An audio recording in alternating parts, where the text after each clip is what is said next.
Bismillahirrahmanirrahim. Assalamualaikum warahmatullahi wabarakatuh. Alhamdulillah wassalatu wassalamu ala Rasulillah wa ala alihi wa sahbihi wa mawalah wa la hawla wa la quwata illa billahi wa ba'd. Baik, kita lanjutkan kajian kita, masih membahas tafsir dari juz 29 dan kita masih masuk pada surah Al-Mursalat dan kita masuk pada ayat ke-16 dan seterusnya. A'udzubillahi minasyaitonirrajim. Bismillahirrahmanirrahim. Alam nuhlikil awwalina thumma nutbi'uhumul akhirina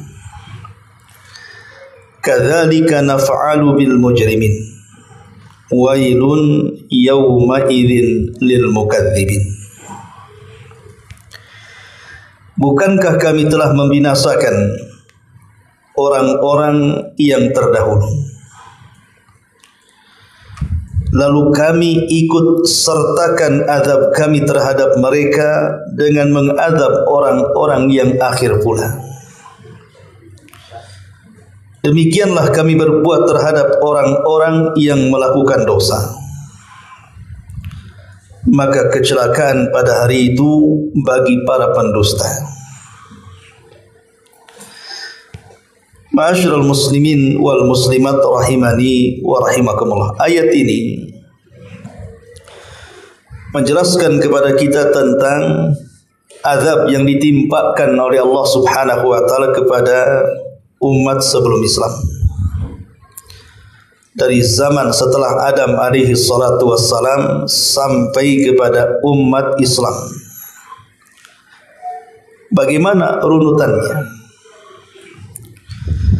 Ma'asyiral muslimin wal muslimat rahimani wa rahimakumullah. Kita tahu bahwa jarak Nabi Allah Adam alaihi salatu wassalam sampai diutusnya Nabi Allah Nuh alaihi salam itu 10 kurun. Satu kurun itu 100 tahun.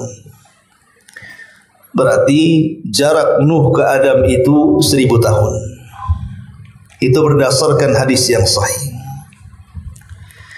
Lah di masa ini belum ada penyimpangan akidah. Belum ada satupun dari turunan Adam alaihi salatu wassalam yang melakukan kesyirikan. Maksiat ada, tapi kesyirikan belum ada. Seperti Qabil membunuh Habil, pembunuhan sudah ada. Perzinahan juga sudah ada. Di zaman Nabi Allah Syith alaihi salam sudah ada perzinahan. Tetapi kalau sampai taraf kepada menyekutukan Allah Subhanahu wa taala belum ada.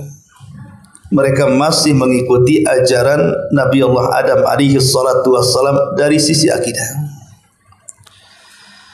Sampai pada kurun Nuh alaihi salatu wassalam, disinilah terjadi penyimpangan akidah. Karena kaum Nuh alaihi salatu wassalam ini mereka mulai berpaling dari menyembah Allah Subhanahu wa taala dan menyembah berhala orang-orang soleh yang sebelumnya mereka cintai. Sampai Allah Subhanahu wa taala katakan, la tadharunna waddan wala suwa'an wala yaghutha wa ya'uqa wa nasra. Jadi di zaman Nabi Nuh alaihi salatu wassalam ada 5 berhala. Yang dulunya 5 berhala ini adalah jelmaan daripada orang-orang saleh. Mereka lah yang disebut dengan keluarga Wad atau keluarga Wud. Disebut Wud atau Wad dalam bahasa Arab artinya dicintai. Karena kesolehan mereka dan tidak ada nabi yang diutus kepada mereka, sehingga mereka berpegang kepada ajaran 5 orang saleh ini dan semuanya dari keluarga Wad. Jadi Wad ini bapaknya, sementara Yagus, Ya'uq, Nasr itu semua adalah anak-anaknya. Tetapi kemudian setelah 3 orang ini atau 5 orang ini meninggal dunia, disinilah iblis yang selama ini ingin menyesatkan anak Adam ada kesempatan. Karena dari zaman Adam sampai ke zaman Nuh ini sulit sekali iblis menyesatkan Bani Adam. Maksudnya sampai ke taraf menyembah dirinya. Sehingga iblis datang kepada kaum Nuh dan mengatakan, sesungguhnya aku hidup di zaman nenek moyang kalian. Maksud nenek moyang kalian membuat berhala orang-orang soleh itu tidak lain supaya kalian bisa menyembah Allah dan mendekatkan kepada Allah lewat berhala-berhala itu. Mulai ditanamkan syirkut tawassul, syirik tawassul namanya. Tetapi belakangan bukan hanya sekedar menyembah Allah lewat patung-patung itu, kemudian generasi seterusnya sudah tidak berlaku lagi. Justru mereka betul-betul menyembah berhala-berhala itu bukan dalam rangka mendekatkan diri kepada Allah. Disinilah terjadi kesyirikan pertama sepanjang sejarah manusia. Lah ketika kesyirikan semakin menyebar, disinilah Allah Subhanahu wa taala mengutus Nabi Allah Nuh alaihi salatu wassalam untuk menyadarkan mereka, mengembalikan kepada ajaran Nabi Allah Syith, putra Adam alaihi salatu wassalam. Tetapi kaumnya tidak mengindahkan dakwah Nuh alaihi salatu wassalam. Padahal Nabi Allah Nuh itu ketika berdakwah menggunakan seluruh strategis dakwah, seluruh uslub atau strategis dakwah digunakan, dari cara yang lembut sampai cara yang keras, dari sembunyi-sembunyi sampai terang-terangan. Dan Nuh tidak pernah sama sekali merasa bosan untuk mendakwai kaumnya.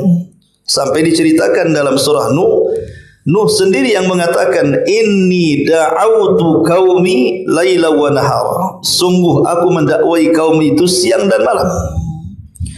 Tapi apa yang terjadi? Setiap Nuh berdakwah, telinga mereka disumpel dengan jarinya. Setiap Nuh berdakwah, pakaian mereka ditutupkan di wajahnya. Artinya betul-betul mereka menolak dakwah tauhid yang datang dari Nuh alaihi salatu wassalam. Lah dari sinilah akhirnya ketika Nuh berusaha untuk memberikan hidayah, bukan sebulan, 2 bulan, setahun, 2 tahun, 950 tahun. Itu usia dakwah Nuh alaihi salam sejak diangkat beliau menjadi rasul. Karena Nuh itu rasul pertama, sementara Adam itu nabi pertama. Dan setiap rasul pasti nabi, tapi tidak setiap nabi harus menjadi rasul. Lah Nuh ini bukan hanya sekedar nabi, tapi dia rasul. Kalau Adam itu hanya nabi saja. Lah Nuh alaihi salatu wassalam akhirnya kewalahan menghadapi kaumnya. Dari sinilah kemudian Nuh alaihi salatu wassalam ketika sudah mulai dekat ancaman kaumnya, hampir mencelakakan jiwanya, maka Nuh alaihi salam berdoa kepada Allah untuk memberikan pertolongan kepada dirinya. Dia mengatakan, Rabbi inni maglubun fantasir. Ya Rabb, aku sudah dikalahkan, tolong aku. Maka dari situlah kemudian Nuh alaihi salatu wassalam diperintahkan Allah Subhanahu wa taala untuk menanam pohon 100 tahun. Kemudian menebang dan menyerutnya 100 tahun. Kemudian membuat perahu selama 40 tahun. Begitu kata Abdullah ibn Abbas radhiyallahu anhu. Tentu ini kisah Israiliyat, karena tidak ada riwayat tentang masalah hitung-hitungan membuat perahu. Akhirnya Nuh pun mulai membuat perahu di tengah padang pasir. Disinilah mulai kaumnya mengejek karena Nuh sudah tidak berdakwah lagi, karena sudah diancam kalau berdakwah akan dibunuh. Sehingga Nuh akhirnya membuat perahu sampai diejek kaumnya dan mengatakan, ya Nuh, di mana kamu ini? Dulu engkau mengaku seorang nabi, sekarang engkau menjadi tukang kayu. Mana profesi nabimu? Tapi Nuh alaihi salatu wassalam tidak menghiraukan ejekan itu.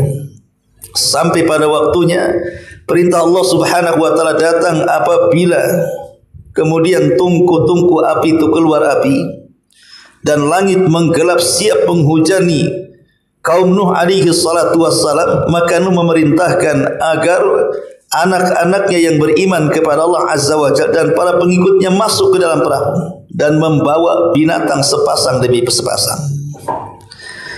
Tentu tidak semua binatang yang masuk ke dalam perahu Nuh alaihi salatu wassalam, karena bagaimanapun perahu itu kan tidak besar ya, untuk menampung binatang yang hari ini kita lihat macam-macam binatang.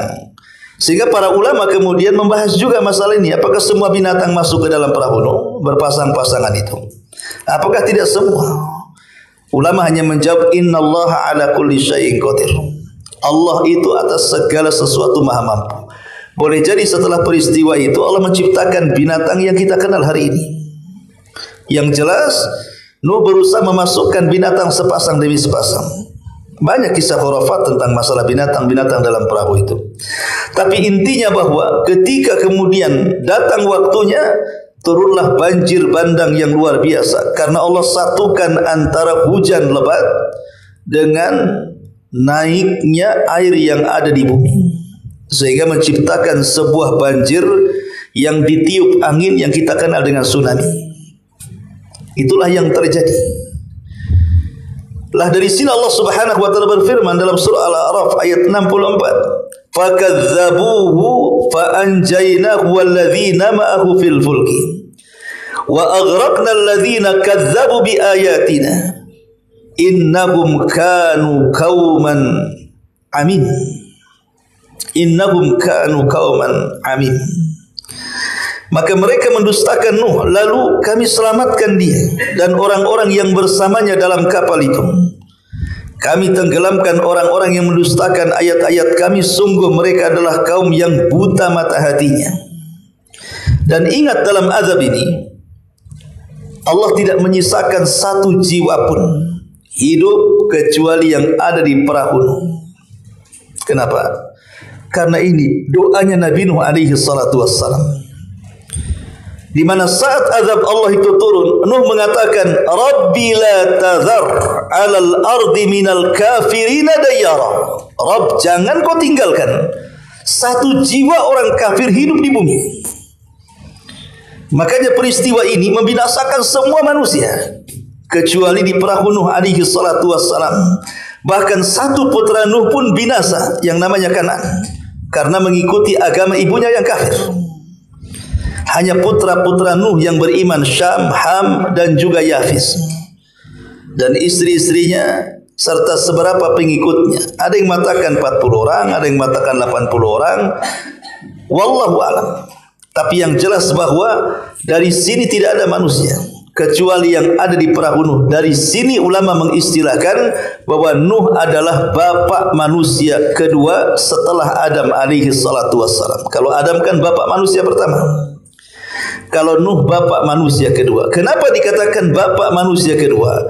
Karena manusia semuanya hari ini dari ujung dunia itu semuanya dari keturunan putra Nuh yang ada di perahu itu, di mana Ham atau Syam melahirkan bangsa Arab, Yahudi, Nasrani, dan begitu seterusnya. Kemudian Ham, mereka ataupun dia kemudian hijrah ke daratan Afrika. Jadilah kemudian turunan orang-orang yang berkulit hitam, Afrika dan yang semacamnya. Adapun Yafis kemudian ke daerah Asia. Kita-kita inilah keturunan Yafis, putra Nuh alaihi salatu wassalam. Ini azab yang pertama yang Allah Subhanahu wa taala timpakan kepada kaum Nuh alaihi salatu wassalam. Kemudian setelah Nuh alaihi salatu wassalam diselamatkan di Bukit Judi di Irak dan anak-anaknya berkembang kemana-mana, kemudian Nuh pun meninggal dunia, maka generasi pertama mereka masih beriman kepada Allah. Generasi kedua, ketiga, sampai akhirnya ajaran Nuh dilupakan.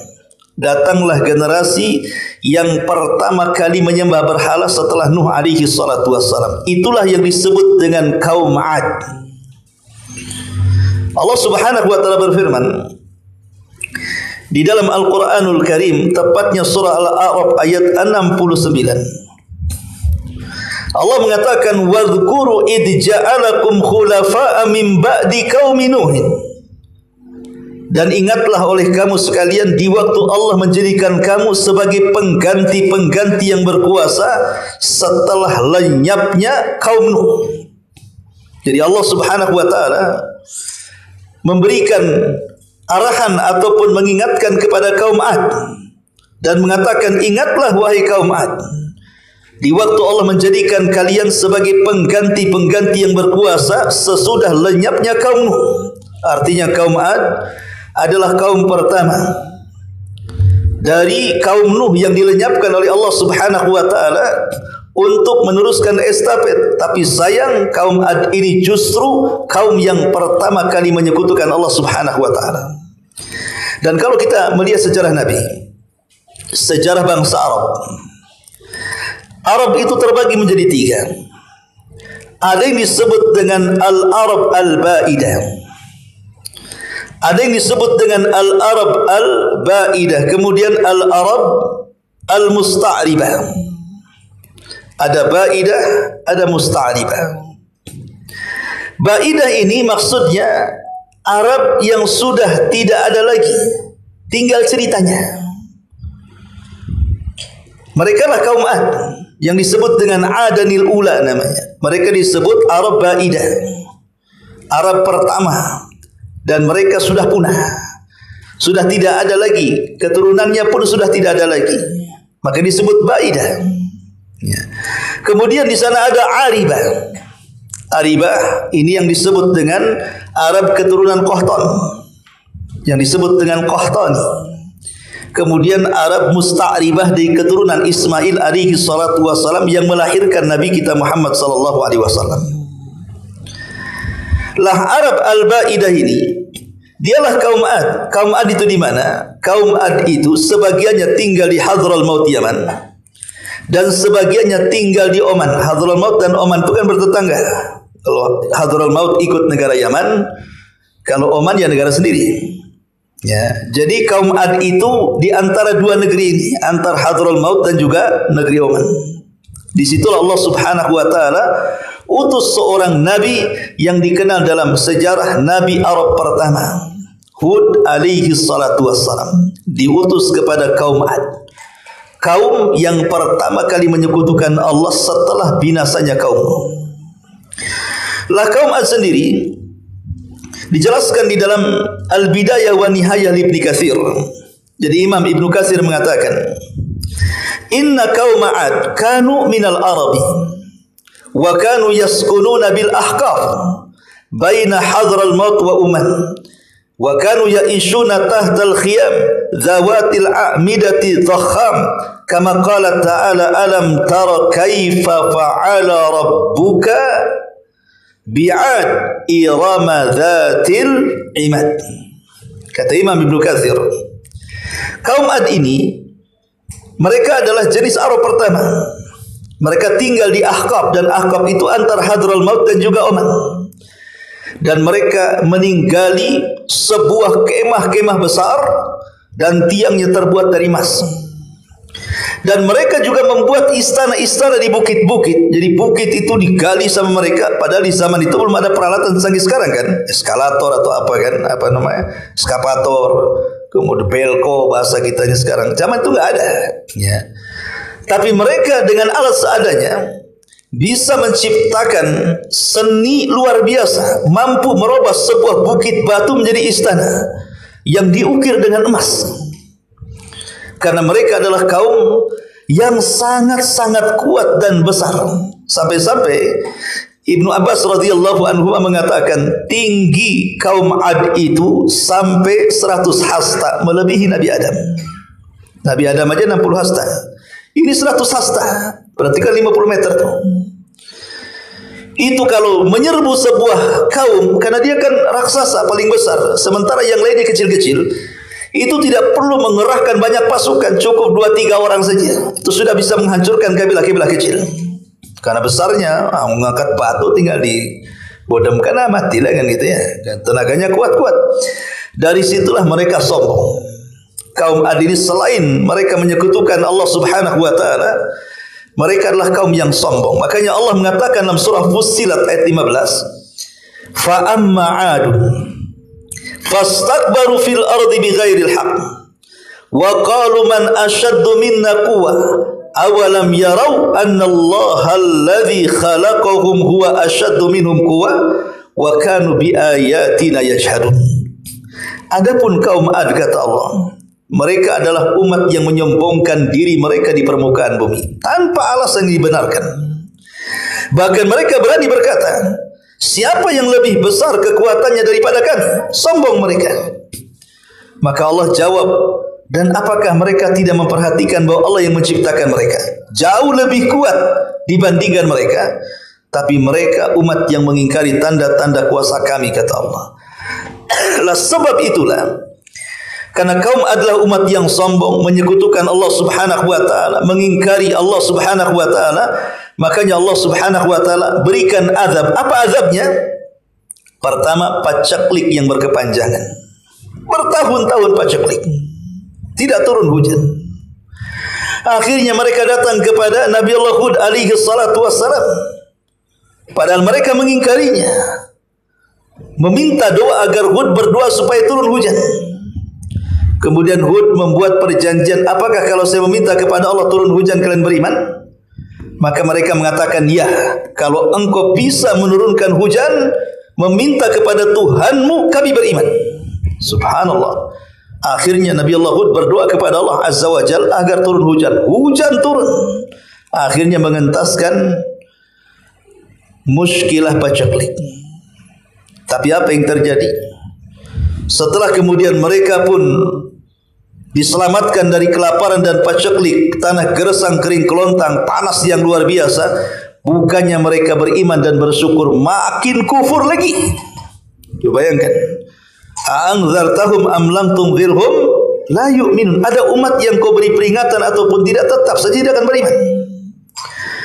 Dari sini Nabi Hud alaihi salatu wassalam akhirnya berdoa kepada Allah Subhanahu wa taala. Bahkan kaumnya yang kurang ajar meminta kepada Hud, kalau memang kau seorang nabi, percepat azab kepada kami, kata. Maka Hud berdoa akan turun azab, dan Nabi Allah Hud mengajak orang-orang yang beriman yang sedikit untuk keluar dari Hadral Maut menuju tanah haram Mekah. Rupanya kepergian Nabi Allah Hud alaihi salatu wassalam menjadikan paceklik kedua kalinya. Mereka digersangkan lagi tanahnya, kelaparan. Dari situ kemudian para pembesar kaum Ad ini, mereka ingin datang ke Mekah. Boleh jadi ada solusi, karena bagaimanapun Mekah itu dari dulu sangat dimuliakan. Boleh jadi di sana ada berhala atau ada Tuhan menurut mereka yang bisa membawa keberkahan bagi Ad. Akhirnya mereka datang ke Mekah dan berhasil lebih dulu datang dibandingkan Nabi Allah Hud dan pengikutnya. Rupanya ini makar dari Allah Subhanahu wa taala. Wa makaru makran wa makarna makran wallahu khairul makirin. Silahkan kalian buat makar. Allah jauh lebih makar lagi, dan dia sebaik-baik makar. Maka setelah datang ke Mekah, kemudian mereka menemukan berhala. Mereka meminta kepada berhala itu untuk supaya turun hujan. Allah membuat makar. Rupanya tiba-tiba ada suara yang menyeru mereka dan mengatakan, kira-kira apa yang kalian kehendaki? Baik, kami akan kirim awan kepada kalian. Kalian mau milih awan yang berwarna apa? Putih ataukah hitam? Mereka mengatakan hitam, karena disangkanya awan hitam itulah pembawa hujan. Maka suara ini mengatakan, kalau begitu pulanglah. Aku akan kirimkan awan hitam kepada kalian. Ini rencana Allah Subhanahu wa taala. Mereka pulang, awan itu mengikuti mereka. Sampai di Hadral Maut atau di Uman, semua manusia keluar. Kenapa? Karena tiba-tiba langit gelap penuh dengan awan hitam. Disangkanya akan turun hujan. Makanya semua keluar. Kemudian mereka pun mengarah ke awan-awan hitam itu. Mereka tidak tahu bahwa itu permulaan azab Allah Subhanahu wa taala. Makanya Allah Subhanahu wa taala mengatakan dalam surah Al-Haqqah ayat 6, wa amma 'adun fa uhliku birihin sarsarin 'atiyah. Adapun kaum Ad, maka mereka telah dibinasakan dengan angin yang sangat dingin. Sarsar ini ada dua makna kata ulama. Pertama, sarsar ini suara yang memekikkan, yang bisa memecahkan gendang telinga. Jadi di balik awan itu rupanya ada angin yang sebelum datang itu suaranya sangat memekikkan. Kan kita sering mendengar kalau ada angin puting beliung atau angin besar kan ada suara angin itu. Lah sarsar ini adalah suara angin yang kalau menembus telinga gendang bisa pecah. Makna yang kedua kata ulama tafsir mengatakan sarsar itu artinya dingin yang bersangatan, yang masuk ke dalam tulang dan bisa seseorang beku karenanya. Inilah azab tiba-tiba datang angin dari balik awan. Angin ini membawa pekikan dan juga rasa dingin yang luar biasa. Cukup sampai di sini? Tidak. Allah Subhanahu wa taala mengatakan dalam surah Az-Zariyat ayat 41-42, wa fi 'adin idz arsalna 'alaihimur rihal aqim. Dan juga pada kisah kaum Ad ketika kami kirim kepada mereka angin yang akan membinasakan. Angin itu siap membinasakan mereka. Makanya Allah Subhanahu wa taala mengatakan dalam ayat yang lain bahwa angin ini membawa seluruh jasad-jasad manusia. Bayangkan orang ini kan sedang berkumpul di luar. Karena disangkanya awan itu adalah rahmat bagi mereka. Padahal itu azab Allah yang disegerakan kepada mereka. Tiba-tiba angin melesat dari atas, kemudian menyambar semua yang ada di bawah, dinaikkan ke langit. Sampai Allah mengatakan, kaum Ad yang di langit yang di bawah angin itu sab'ata layalin wa thamaniyata ayyamin husuma. Sab'ata layal, sab'ata ayyam, 7 hari dan 8 malam berada di langit, ditabrak-tabrakan satu dengan yang lainnya sampai Allah Subhanahu wa taala muntahkan kembali ke bumi. Allah katakan ka'ajazin nakhlin khawiyah, persis seperti tunggul-tunggul kurma tanpa kepala kemudian menancap di bumi. Begitulah Allah azab kaum Ad, kaum yang diutus kepada mereka Nabi Allah Hud alaihi salatu wasallam. Makanya Nabi sallallahu alaihi wasallam apabila berdakwah kepada orang-orang Quraisy, kemudian mereka tidak mau menerima dakwah Rasul, Rasul selalu menakut-nakuti dengan azabnya kaum Ad. Kenapa tidak menakut-nakuti dengan azab Fir'aun? Bagaimana ditenggelamkan? Karena orang Arab enggak kenal Fir'aun. Fir'aun itu Bani Israel, itu kisahnya. Enggak sampai ceritanya kepada orang Arab. Sementara kisah Nabi Hud, Nabi Saleh, Nabi Syuaib itu kan nabi-nabi Arab, orang kenal ceritanya. Makanya Nabi SAW pernah satu hari didatangi oleh pembesar Quraisy. Kemudian diajak berunding, bahkan ditawarkan harta, kekuasaan, wanita dan yang semacamnya. Tapi Rasul menolak. Kemudian Rasul membacakan ayat surah Fussilat ayat 13, fa in a'radu fakul anzartukum sa'iqatan misla sa'iqati 'adin wa thamud. Jika mereka berpaling, kata Rasul membacakan surah Fussilat, maka katakanlah kepada mereka, aku telah peringatkan kepadamu dengan petir seperti petir yang menimpa kaum Ad dan kaum Thamud. Itulah azabnya. Maka Nabi Allah Hud setelah menyelamatkan orang-orang yang beriman ke arah Mekah sana dan tinggal di Mekah, kemudian beranak pinak di situ, sampai akhirnya generasi yang diselamatkan dari azab itu mereka tetap beriman setelah kematian Hud alaihi salatu wassalam. Sampai ketika generasi demi generasi, generasi demi generasi, maka yang pertama kali melakukan kesyirikan setelah hilang banyak generasi kaum Ad adalah kaum Thamud yang menetap di antara Madinah dan Tabuk. Dan Nabi SAW ketika perang Tabuk, Rasul melewati sebuah tempat yang disebut dengan Madain Saleh. Walaupun jadi khilaf ulama, tapi ini yang banyak dipilih oleh ulama sejarah, bahwa Nabi Saleh diutus di antara Madinah dan Tabuk. Disitulah generasi pertama yang menyekutukan Allah dari keturunan Ad ibn Iram adalah kaum Thamud. jasad mereka atau perawakan mereka kurang lebih dengan kaum Ad karena memang turunannya. Ya, mereka juga sombong persis seperti sombongnya kaum Ad. Dan mereka menyekutukan Allah Subhanahu wa taala. Maka diutuslah kepada mereka siapa? Nabi Allah Saleh alaihi salam. Allah mengatakan dalam surah Al-A'raf 74, "Wadhkuru ija'alakum khulafa'a min ba'di 'adin." Dan ingatlah olehmu di waktu Tuhan menjadikan kamu pengganti-pengganti yang berkuasa setelah musnahnya kaum Ad. Jadi setelah musnahnya kaum Ad, datang kaum Samud. Mereka lah yang melakukan kesyirikan pertama dari kaum keturunan kaum Ad ini. Diutus kepada mereka Nabi Allah Saleh alaihi salam. Nabi Saleh ini sebenarnya masih turunan mereka. Bahkan Nabi Saleh sejak kecil, remaja sampai dewasa itu digadang-gadangkan oleh kaum Samud untuk menjadi pemimpin. Karena kecerdasannya, ketampanannya, kebaikannya, kedermawanannya, akhlak penuh yang dimiliki Nabi Saleh sehingga dikagumi oleh kaum Samud dan digadang-gadangkan jadi pemimpin. Tapi setelah diangkat jadi nabi malah dimusuhi. Makanya Allah Subhanahu wa taala menjelaskan bagaimana perkataan kaum Samud kepada Nabi Saleh. Disebutkan dalam surah Hud 62, qalu ya Saleh qad kunta fina marjuwan qabla hadha atanhana an na'budu ma ya'budu abauna wa inna lafi syakkim mimma tad'una ilaihi murib. Wahai Saleh, sesungguhnya kamu sebelum ini adalah seorang di antara kami yang kami harapkan menjadi pemimpin kami. Jadi awalnya Nabi Saleh itu maksud mau diangkat jadi pemimpin karena memang orangnya baik, cerdas ya. Tetapi setelah dia angkatnya jadi nabi, apa yang terjadi? Mereka mengatakan, akan tetapi mengapa engkau melarang kami untuk menyembah apa yang disembah nenek moyang kami? Sesungguhnya kami benar-benar dalam keraguan dan kegelisahan terhadap apa agama yang engkau suruhkan sebenarnya kepada kami.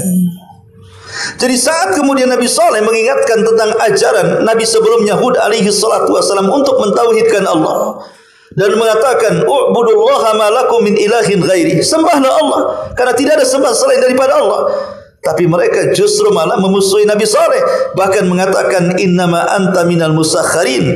Mereka berkata sungguh kamu adalah salah seorang dari orang-orang yang terkena sihir katanya. Engkau ini orang bingung, orang gila katanya. Semua para nabi tidak lepas daripada tuduhan seperti itu. Akhirnya mereka pun berjanji akan beriman dan mengatakan, wahai Saleh, bukankah setiap nabi itu punya keajaiban? Bukankah setiap nabi punya mukjizat? Kalau engkau seorang nabi, keluarkan unta dari batu ini. Kenapa mereka meminta keluar unta dari batu? Karena mereka terbiasa dengan batu. Mereka suka mahat bukit. Dijadikan istana bukan ditempati, hanya untuk rumah singgah saja, hanya untuk kegemaran saja, hobi-hobian saja. Berbangga-bangga bahwa mereka bisa membuat rumah-rumah seperti itu dan peninggalannya ada. Kalau antum ke Tabuk sana, ke Madain Saleh, itu ada peninggalannya di situ. Ya, artefak-artefak kuno gitu bahasa kitanya ya, peninggalan Nabi Saleh itu ada sampai hari ini bisa diteliti. Ya. Jadi akhirnya kemudian Nabi Saleh alaihi salatu wassalam ditolak dakwahnya dan meminta agar Nabi Saleh mengeluarkan keanehan dalam bentuk unta yang keluar dari batu. Bahkan minta unta itu bunting 10 bulan, namanya usyara. Makanya kemudian terbelahlah batu itu karena mukjizat Allah yang diberikan Nabi Saleh, keluar unta bunting 10 bulan keluar saja melahirkan anaknya. Dan unta ini disebutkan dalam Al-Quran sebagai naqatullah, untanya Allah. Dan setiap makhluk yang disandarkan kepada Allah mulia, baitullah, rumahnya Allah, untanya Allah. Kenapa disebut untanya Allah? Karena unta itu tidak keluar dari rahim seorang ibu unta. Dia keluar dari batu. Allah yang menciptakannya. Dan itu mukjizat besar karena untanya besar. Bahkan unta itu air susunya seperti keran. Bisa menghidupi banyak kabilah Samud, meminum air susunya setiap hari dari unta itu. Asal syaratnya ketika unta minum jangan diganggu, itu saja. Kalau mau ngambil air susunya silahkan. Coba sebanyak apa ribuan kaum Samud bisa minum dari satu unta. dari susunya. Kalau bukan mujizat apa namanya? Tapi setiap nabi itu pasti punya musuh, orang hasad, ya. Makanya mereka orang-orang hasad berencana untuk membunuh unta itu. Nabi SAW mengatakan kepada Ali radhiyallahu an, "Ya Ali, siapakah manusia yang paling buruk di permukaan bumi ini?" Kata Ali radhiyallahu an, "Aku tidak tahu, Allah wa Rasulullah alam." Maka Rasul mengatakan, manusia yang paling buruk adalah orang yang pernah membunuh unta Nabi Saleh dan orang yang akan membunuhmu. Rasul mengatakan, manusia yang paling buruk adalah orang yang membunuh untanya Nabi Saleh dan orang yang akan membunuhmu. Siapa yang membunuh Ali? Abdurrahman ibn Mulzam, seorang pakar Quran, tapi berpemahaman Khawarij. Dia membunuh Ali atas nama Quran. Itulah Abdurrahman ibn Mulzam. Rasul mengatakan, dialah yang paling buruk yang akan membunuhmu. Adapun pembunuh unta Nabi Saleh, ada yang mengatakan namanya Kidar ibn Salif atau Salif ibn Kidar, ya. Itulah orang yang membunuh untanya Nabi Saleh.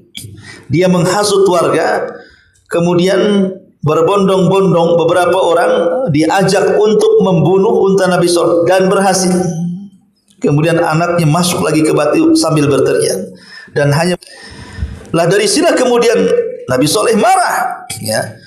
Makanya Allah Subhanahu wa taala gambarkan dalam surah Asy-Syams ayat 12, "Idzim ba'asya athqaha fakadzabuhu fa'aqaruha fadzamzama 'alaihim rabbuhum bidzambihim fasawwaha." Ketika orang yang paling celaka bangkit di antara mereka, lalu mereka mendustakan Nabi Saleh dan menyembelih unta itu, karena itulah Tuhan membinasakan mereka disebabkan dosa mereka, lalu Allah meratakan mereka dengan tanah. Nabi Saleh ketika mendengar untanya disembelih, pada sebelumnya sudah mewanti-wanti jangan sentuh unta itu, malah dibunuh pula.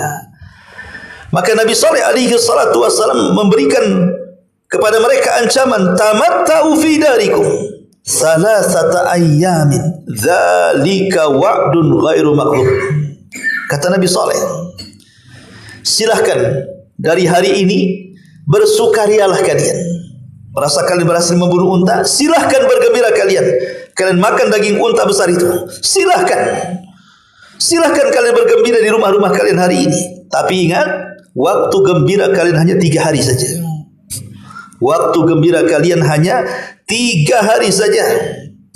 Karena itu hari-hari terakhir kalian di dunia, dan sesungguhnya siksaan akan turun pada kalian setelahnya. Ma'asyiral muslimin yang dimuliakan Allah Subhanahu wa taala, apa yang terjadi? Nabi Saleh meninggalkan mereka, meninggalkan kaum Samud yang akan diadab, dan juga orang-orang yang beriman bersamanya. Kemudian mulailah apa yang dikatakan Nabi Saleh menjadi kenyataan. Hari pertama, tiba-tiba wajah mereka memerah. Wajah mereka memerah, ya. Kemudian hari menguning, wajah pertama menguning, kemudian hari kedua memerah, kemudian hari ketiga menghitam, dan mereka menjadi jasad bergelimpangan di rumah-rumah mereka sendiri. Datang Jibril berteriak dengan satu teriakan, akhirnya mereka menjadi mayat di rumah-rumah mereka. Mereka mengubur hidup-hidup mereka di rumah-rumah mereka sendiri. Itulah yang Allah katakan bahwa fadzamzama 'alaihim rabbuhum bidzambihim fasawwaha. Lalu Allah meratakan mereka dengan tanah, dikubur dengan rumah-rumah mereka. Ma'asyiral muslimin yang dimuliakan Allah Subhanahu wa taala. Setelah Nabi Allah Saleh alaihi salatu wassalam, datang Nabi Ibrahim. Ingat Nabi Saleh dan Hud Nabi Arab, karena memang diutus di Arab. Satu di Hadrul Maut dan Oman, satu diutus antara Madinah dan Tabuk, ya. Sekarang beralih kepada Nabi Ibrahim yang merupakan bapak semua para nabi. Tidak dijelaskan tentang kaum Nabi Ibrahim yang ingkar itu, apakah mereka diadab atau tidak. Hanya dijelaskan tentang kematian Namrud. bagaimana Allah letakkan satu nyamuk di atas kepalanya, dalam kepalanya selama 40 tahun sehingga Namrud jadi gila. Setiap hari kalau nyamuk itu kemudian digerakkan Allah, maka dia menyuruh pembantunya untuk memukulkan kepalanya dengan sandal. Setiap hari sampai 40 tahun. Akhirnya mati. Karena hari-hari pukul sandal. Gak percaya? Ah, bukan. Betul. Hari-hari pukul sandal. Tidak lama mati. Ya. Itulah hukuman Namrud. Hanya Namrud saja. Kaumnya tidak dijelaskan hukumannya. Tapi di zaman yang sama ada azab yang menyeluruh. Kepada siapa? Kepada kaum Lut. Karena Lut adalah keponakan Ibrahim. Dialah yang dibawa Ibrahim dari Irak, satu-satunya orang yang beriman adalah Nabi Lut. Dibawa ke Palestina, kemudian setelah dewasa, dia pun diangkat jadi Nabi dan Nabi Ibrahim memerintahkan agar dia berdakwah di tempat lain. Maka Allah perintahkan untuk berangkat ke negeri Sodom. Negeri Sodom ini negeri yang rusaknya luar biasa. Belum ada negeri serusak Sodom dari segi moral dan akhlak. Karena di negeri inilah terjadi LGBT pertama dalam sejarah. Homoseksual, lesbi itu terjadi di sini. Ya, yang laki-lakinya homoseksual, yang perempuannya lesbi. Tentu kisahnya ma'ruf, ya. Memang setan sengaja kemudian menjelma orang sebagai anak yang paling tampan sekali. Disuruh untuk mencuri. Jadi setan ini merubah dirinya, namanya setan, iblis. Bisa saja dia tasyakul, jin itu kan bisa tasyakul, berubah menjadi manusia yang tampan, yang jelek, bisa mereka. Jadi jin yang jahat, utusan iblis atau iblis sendiri bertasyakul menjadi manusia yang paling tampan, pura-pura mencuri, kemudian ketangkap. Sementara ketika itu kaum Sodom adalah kaum yang makmur, sementara negeri-negeri yang lainnya kaum tidak makmur. Ketika terjadi pacaklik, mereka suka mencuri. Maka iblis ini pura-pura jadi mencuri di kebun orang kaum Sodom. Entah gimana ceritanya. Akhirnya kemudian iblis yang menjelma manusia ini akhirnya disuruh dan ketagihan. Akhirnya budaya Sodom ini menjadi budaya yang merebak di tengah-tengah kaum Lut. Ya. Dan mereka pun sudah tidak mulai suka dengan perempuan. Kemudian iblis tasyakul lagi menjadi perempuan yang cantik. Datang kepada ibu-ibu. Kalian ngapain? Bapak-bapak kalian tidak suka kalian, katanya. Kalian buat juga hal yang sama dengan bapak-bapak kalian. Kalau bapak kalian suka laki, kenapa kalian tidak suka perempuan? Maka terjadilah homo dan lesbi di zaman itu. Itulah homo dan lesbi pertama sepanjang sejarah. Moral rusak. Tidak ada kaum sebelumnya melakukan seperti itu. Lah Allah Subhanahu wa taala mengutus Lut ke negeri ini. Makanya Allah mengatakan dalam surah Al-A'raf ayat 80-81, "Wa Lutan idz qala liqaumi atatuna al-fahishata ma sabaqakum biha min ahadin minal alamin innakum lata'tuna ar-rijala syahwatan min dunin nisa bal antum qaumun musrifun." Dan kami telah mengutus Lut. Lalu dia berkata kepada kaumnya, mengapa kamu melakukan perbuatan keji yang belum pernah dilakukan seorang pun sebelum kalian? Kalian menyukai fahisyah, maksudnya perbuatan keji, homoseksual ataupun lesbi. Ya. Kemudian Allah mengatakan, sungguh kamu telah melampiaskan syahwatmu kepada sesama jenis kalian laki-laki, bukan kepada perempuan. Kalian benar-benar kaum yang melampaui batas. Jadi itulah memang perlakuan kaum Lut alaihi salatu wassalam. Mereka justru melakukan macam-macam kejahatan, merampok di jalan, belum lagi kesyirikan, macam-macam. Ya, makanya diutus Lut alaihi salam kepada mereka. Sampai pada waktunya 3 malaikat Jibril, Mikail dan Malakul Maut menjelma menjadi tamu ke rumah Ibrahim yang ada di Palestina. Pertama tugasnya menghabar gembirakan bahwa Ibrahim setelah punya anak Ismail akan melahirkan anak dari istri pertamanya Sarah, Ishak, dan juga cucunya Yakub. Yang kedua, dia berangkat ke negeri Sodom untuk menghancurkan negeri itu. Setelah kemudian menghabar gembirakan kepada Ibrahim 3 malaikat ini dalam jelmaan manusia, pergilah ke negeri Sodom. Ingat bahwa mereka menjelma laki-laki tampan. Yang namanya orang berperilaku menyimpang melihat laki-laki tampan kan gitu ya, pasti ngiler kan itu. Bertamu kepada rumah Nabi Lut. Lut sudah ketakutan. Lah Lut ini punya istri kurang ajar, kafir. Kufur kepada Lut alaihi salatu wasallam, bukan kekufurannya atau pengkhianatannya istri Lut itu maksudnya dia berzina dengan tidak ada seorang nabi pun yang diselingkuhi seperti itu istrinya. Tapi pengkhianatan istrinya Nabi Lut itu, dia bekerja sama dengan preman pasar. Jadi kalau ada tamu ganteng, maka dia akan menyalakan kayu bakar, kemudian asapnya ngepul ke langit, maka preman-preman pasar tahu itu tanda bahwa ada laki-laki ganteng, maka akan diculik kemudian diperkosa dan membayar bayaran kepada istrinya Nabi Lut. Maka ini dikatakan oleh Allah, wa dharaballahu masalan lilladzina kafaru imra'ata nuhin wa imra'ata lut kanata tahta abdaini min ibadina salihaini fa khanatahuma. Dan Allah membuat permisalan bagi orang-orang kafir tentang 2 wanita yang kufur kepada suaminya. Pertama istri Nuh, yang kedua istri Lut. Padahal dua-duanya di bawah 2 hamba yang soleh, tapi keduanya berkhianat. Adapun pengkhianatan istri Nuh, dialah yang pertama kali menganggap gila suaminya sebelum kaumnya. Kalau turun wahyu kepada Nuh, istrinya dulu yang mengatakan kau gila tuh. Adapun pengkhianatan istri daripada Lut karena bekerja sama dengan preman-preman pasar untuk menculik tamu-tamu. Ya. Jadi Lut alaihi salatu wasallam ketakutan dengan tamunya. Karena ketika preman datang langsung ditutup pintu, didobrakkan, minta diserahkan tamu itu. Maka Lut hanya mengatakan kepada tamu-tamu, kalau aku punya kekuatan bisa menghentikan mereka, aku lakukan. Tapi apalah dayanya. Baru di sini 3 tamu ini mengaku, jangan takut wahai Lut, kami ini malaikat yang diutus Allah. Sebaiknya sebelum waktu subuh kalian ajak anakmu, kemudian selamatkan mereka. Sebelum waktu subuh ajak anak, dan subuh sudah mendekati.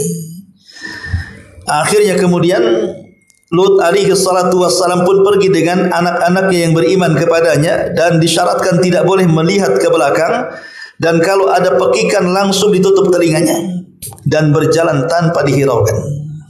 Rahasia ini tidak diberikan kepada istrinya, hanya Lut dan anak-anak perempuannya saja. Ketika Jibril kemudian betul-betul membiarkan pintu rumah Lut terbuka, tiba-tiba dia menjelma menjadi Jibril yang asli, dalam bentuk yang asli, dihampaskan satu sayapnya.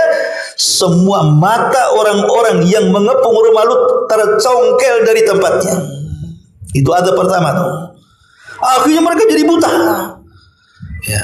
Azab yang kedua, Jibril terbang ke langit, kemudian menusukkan satu sayapnya, kemudian mengangkat negeri Sodom yang terdiri dari beberapa kabilah ke langit. Kemudian dihujani dengan meteor sampai mati semua, baru kemudian ditumpahkan kembali ke bumi. Jadilah laut mati hari ini. Itulah Allah Subhanahu wa taala katakan dalam Al-Qur'an, wa amtarna alaihim mataran fakaifa kana aqibatul mujrimin, dan kami turunkan kepada mereka hujan batu, maka perhatikanlah bagaimana kesudahan orang-orang yang melakukan dosa itu. Bahkan Allah Subhanahu wa taala mengatakan, fa arsalna alaihim 'aliyaha safilaha, maka kami balikan negeri Sodom itu. Setelah diangkat, dibalikan, kemudian dihantamkan lagi ke bumi, jadilah laut mati.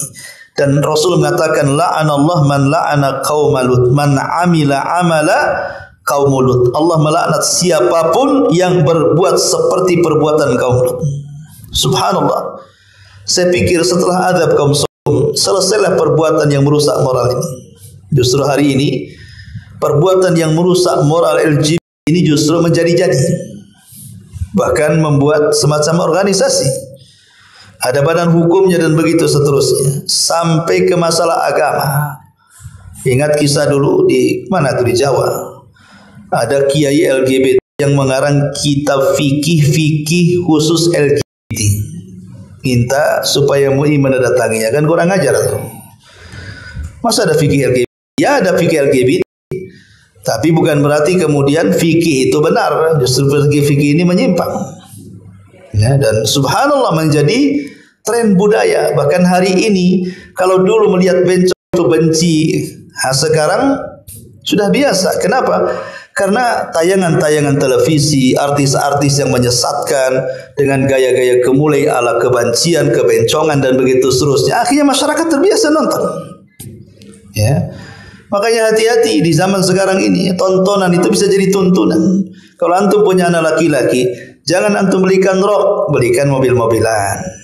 Jangan Pak, anak perempuan dikasih baju laki-laki, dikasih baju tentara. Anak perempuan loreng-loreng. Ya. Ini mau jadi tomboy atau gimana? Anak laki-laki pula dikasih mainan perempuan, dikasih kompor, alat masak, disuruh jadi koki. Ya. Ya memang betul koki baik, tapi kan kalau mengarah kepada gemulai kewanita-wanitaan, nah ini kan kalau dari kecil kemudian sudah ditanamkan seperti itu, ya wajar kalau sudah besar jadi banci, jadi pencet dan begitu seterusnya. Kaleng. Ya. Ma'asyiral muslimin yang dimuliakan Allah Azza wa Jalla, intinya bahwa Lut kaumnya diazab oleh Allah. Setelah Nabi Allah Lut alaihi salatu wassalam, datang para nabi setelahnya. Dari turunan Ibrahim, Ishak, dari Ishak lahir Yakub, dari Yakub lahirlah Nabi Allah Yusuf alaihi salatu wassalam, sampai akhirnya dikenallah dengan Bani Israel. Diutus kepada mereka ribuan para nabi. Setiap generasi dipimpin para nabi. Sampai setelah kemudian Nabi Allah Ilyasa, kemudian Nabi Allah Yusuf, nama Zulkifli, sampai kepada yang terakhir yang menjadi raja di tengah-tengah Bani Israel adalah Nabi Samuel atau Samun atau Samuel. Kita mengatakan Samuel, Samun juga yang mengatakan Samun karena dalam bahasa Arab Samun itu karena orang tuanya berdua ingin punya anak dikabulkan. Jadi Samun itu artinya dari mendengar. Allah mendengar doa seorang ibu, lahirlah anak yang namanya Samun atau Samuel. Itulah nabi yang terakhir menjadi raja. Lah Bani Israel ini kan sudah di zaman itu orang-orang Yahudi dibantai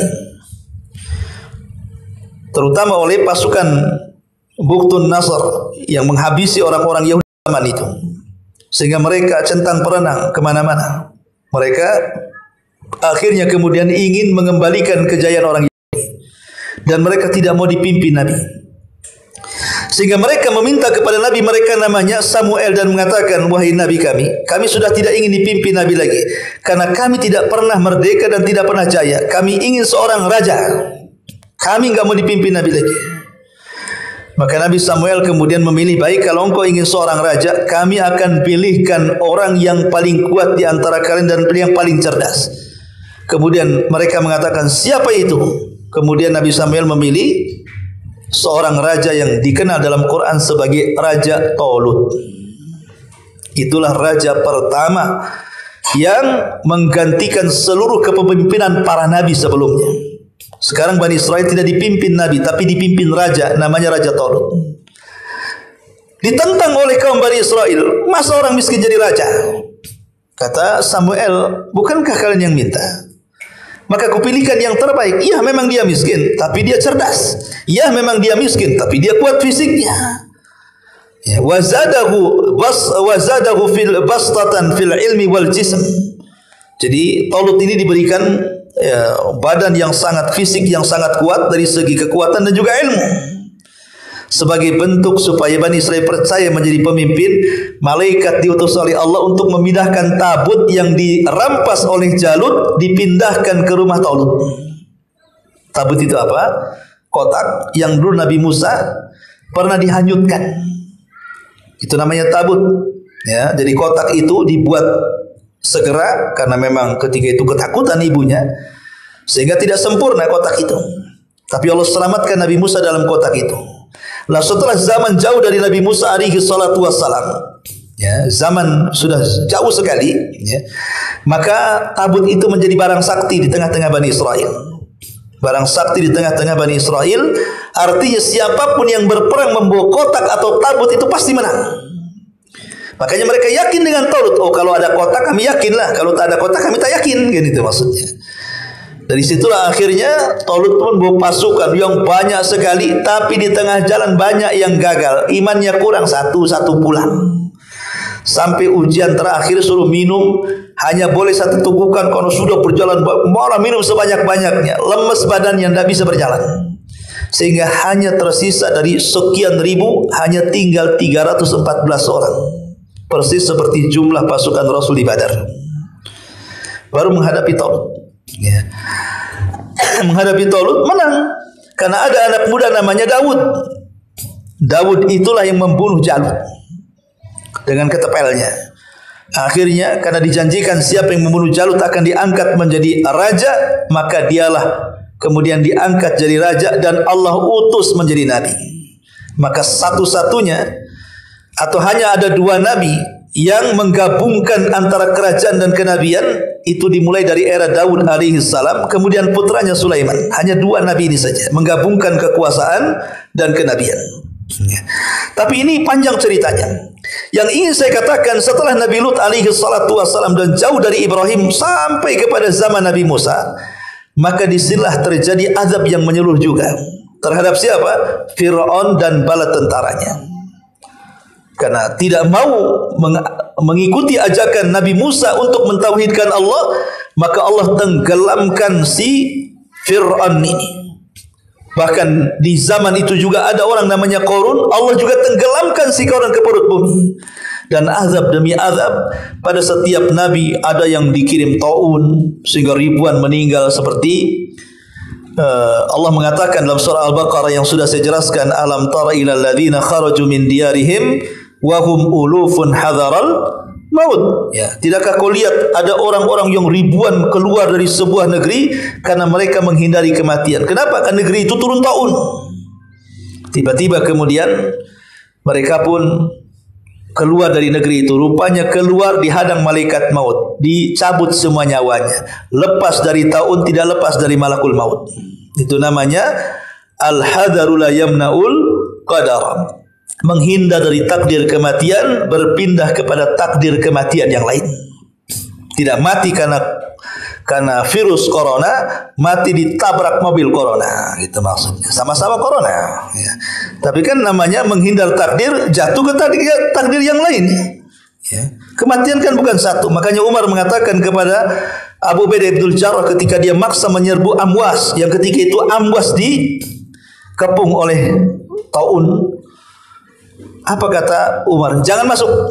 Abu Ubaidah mengatakan, afirara min qadarillah, amiral min, kau mau lari dari takdir Allah?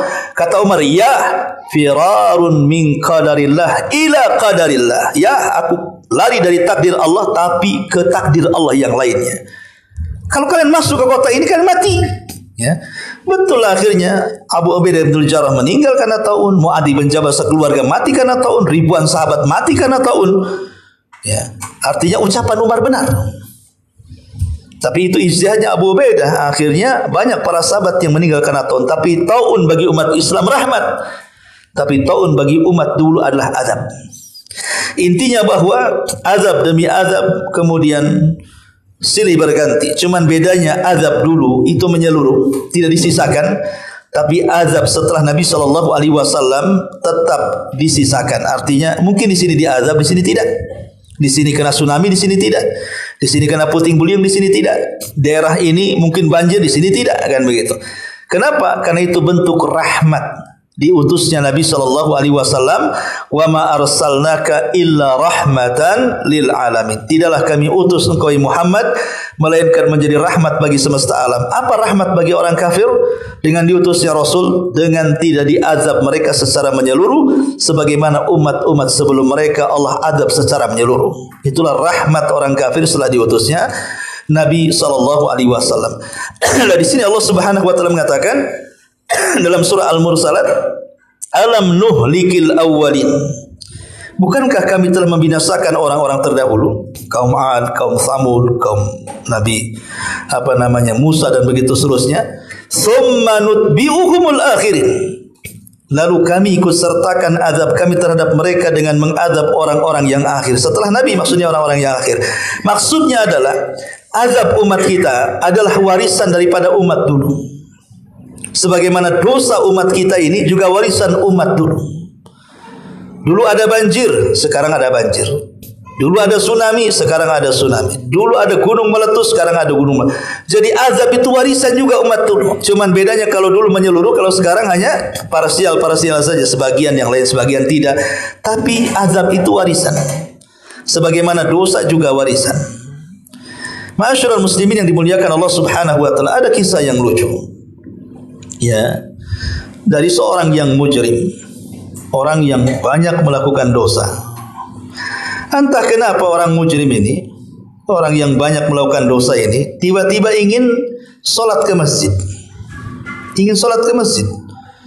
Padahal dia mabok, judi, zina, maling, merampok. Pokoknya nggak tahulah ada angin apa masuk ke hati dia. Kok pengen solat dia. Solat tadi ke masjid berjamaah. Imamnya membaca surah Al-Mursalat ini. Ketika sampai kepada alam nuhlikil awalin, bukankah kami telah membinasakan orang-orang yang terdahulu? Dikiranya membinasakan orang-orang yang di depan. Akhirnya safnya mundur ke belakang. Ya. Kemudian imam mengatakan summa nutbi'uhumul akhirin, lalu kami ikut sertakan azab kepada orang-orang yang akhir. Maju lagi ke depan, takut diazab. Ya. Kemudian imam mengatakan kadzalika naf'alu bil mujrimin. Demikian kami berbuat terhadap orang-orang yang berdusta. Akhirnya kabur dari masjid. Rupanya aku ini salah, depan diazab, belakang juga diazab katanya. Ketika imam mengatakan alam nuhlikil awalin, maksudnya orang yang awal di saf pertama. Ulama, sini orang yang banyak melakukan dosa, Allah katakan akan diazab. Enggak mau di saf pertama lah. Akhirnya ke belakang. Paling akhir dia. Ya. Ketika mendengar summa nutbiul akhirin, yang akhir juga diazab, bingung dia, ke depan lagi. Kemudian kadzalika naf'alu bil mujrimin. Begitulah orang-orang yang dosa, mau awal mau akhir tetap diazab, kabur dari masjid. Ini orang mujrim. Bayangkan ya. Ma'asyiral muslimin yang dimuliakan Allah Azza wa, intinya bahwa ini menjelaskan tentang umat-umat terdahulu sampai umat sekarang, bahwa azab itu akan senantiasa ada bagi orang yang bermaksiat kepada Allah Subhanahu wa taala dan Rasulnya. Baik, sampai di sini. Kalau yang bertanya silakan. Kalau kita tutup. Hukuman secara Islam tuh untuk kaum Sodom ini, hukuman kepada orang-orang secara Islam menjadi khilaf para ulama. Tetapi homoseksual itu beda dengan zina. Kalau zina bagi bujangan yang belum menikah tidak dirajam sampai mati, tapi dicambuk 100 kali, diasingkan setahun. Tetapi bagi orang yang sudah menikah berzina, rajam sampai mati. Tapi orang yang homoseksual, mau dia sudah nikah atau belum nikah, tetap wajib dirajam sampai mati. Cuman ulama berselisih pendapat tentang kaifiyah rajamnya. Rajamnya seperti apa bentuknya itu? Ali radhiyallahu anhu mengatakan dipersiskan dengan azab. Akhirnya dibawa ke atas gunung, kemudian dilempar dari gunung. Kemudian kalau enggak mati dilempari batu dari atas. Persis seperti azabnya kaum Lut. Di atas dibawa ke atas dulu kan. Kemudian dilempari meteor baru dihampaskan ke bumi. Kemudian pendapat ulama yang lain mengatakan tidak, seperti rajamnya orang yang berzina muhsan. Tanam separuh, lempari batu sampai mati. Ya. Ada juga tidak, maksudnya dia dibujuk hukum lehernya sini. Ya, dihukum bunuh, hukum pacung. Jadi macam-macam tentang kaifiyah bagaimana cara matinya, tetapi sepakat ulama bahwa dia harus mati, tidak mempedulikan apakah dia perjaka belum nikah atau sudah nikah. Tapi kalau zina berbeda. Kalau zina kan melihat ini belum nikah berarti dicambuk atau diasingkan setahun, kemudian orang yang sudah nikah dirajam sampai mati. Tapi ini yang melakukannya adalah pemerintah. Bukan antum main tangkap LGBT dibawa ke hotel yang paling tinggi BBC, antum lempar dari situ nggak mati, antum lempari sampai mati kan itu. Kita tidak menghakimi di jalan. Ingat, semua keputusan kembali kepada pemerintah. Karena pemerintah kita ini bukan pemerintah yang ya sebagiannya berhukum Islam tapi sebagiannya lagi kan berhukum undang-undang Belanda, jadinya ya LGBT biarin aja katanya. Ya, pajaknya besar, hak asasi manusia, udah macam-macam kan. Mereka tidak bisa memandang mana maksiat mana tidak. Makanya negeri ini tidak pernah berkah. Kenapa?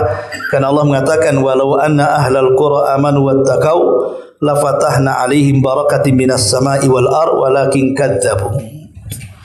Kalau penduduk negeri ini beriman dan bertakwa. Iman dan takwa itu artinya menjalankan perintah dan menjauhi larangan. Maka kami akan turunkan berkah langit dan bumi, tapi mereka mendustakan iman takwa itu. Akhirnya terjadi seperti ini. Ekonomi merosot, pengangguran di mana-mana, kejahatan menyebar, macam-macam kejahatan ada. Karena tidak dibangun di atas pondasi iman dan takwa. Kebanyakan teori ekonomi saja. Teori ekonomi ini betul itu hanya sebab. Tetapi yang menentukan apakah ekonomi berhasil atau tidak bukan teori. Tetapi Allah Subhanahu wa taala. Sehebat apapun menteri keuangan, menteri ekonomi, menteri macam-macam, sampai lulusannya sampai enggak ada titelnya tempat saking banyaknya. Ya, semua jasanya asli. Ya.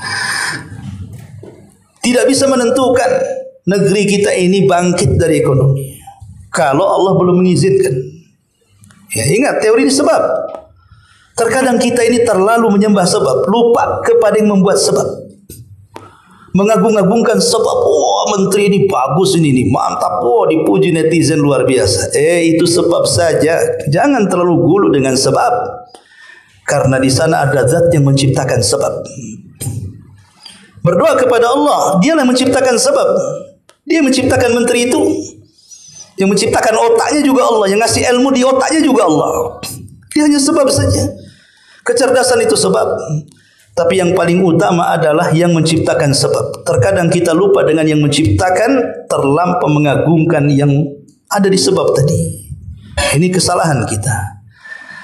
Ya, betapa banyak orang cerdas tidak guna kecerdasannya karena Allah tidak mengizinkannya. Qulillahumma malikal mulki tu'til mulka man tasha' wa tanzi'ul mulka mimman tasha' wa tudhillu man tasha' wa tu'izzu man tasha' biyadikal khair. Ya. Qulillahumma malikal mulki. Katakan kekuasaan itu milik Allah. Allah berhak mencabut, Allah berhak juga menetapkan. Allah berhak memuliakan, Allah berhak juga menghinakan. Maka negeri kita ini bukan krisis ekonomi yang pertama, tapi krisis tauhid. Krisis tauhid, krisis akhlak, itu yang sebenarnya terjadi. Kalau dua krisis ini kemudian dihilangkan, insya Allah yang lain itu akan mudah. Karena kalau kita mentauhidkan Allah Subhanahu wa taala, Allah janji Allah akan menjadikan kita ini para pemimpin sukses. Orang-orang yang akan menikmati kehidupan enak di bumi. Tapi kalau mereka menjauh dari Allah, sedikit demi sedikit kemudian jatuh kepada kesyirikan. Betapa banyak pejabat-pejabat itu mereka memelihara dukun-dukun. Kerennya penasihat spiritual. Ya. Paranormal lah kan itu, walaupun tak normal. Ya. Nah, itu seperti itu orang-orang itu kan. Ya kita tidak mengatakan, tapi umumnya memang pejabat seperti itu. Pejabat yang mana ya tak tahulah kan itu. Tapi umumnya memang seperti itu. Nah, kalau ini sudah negara ini dibangun di atas kesyirikan seperti itu, macam mana mau maju? Wallahu a'lam. Dan panjang-panjang nanti kemana-mana.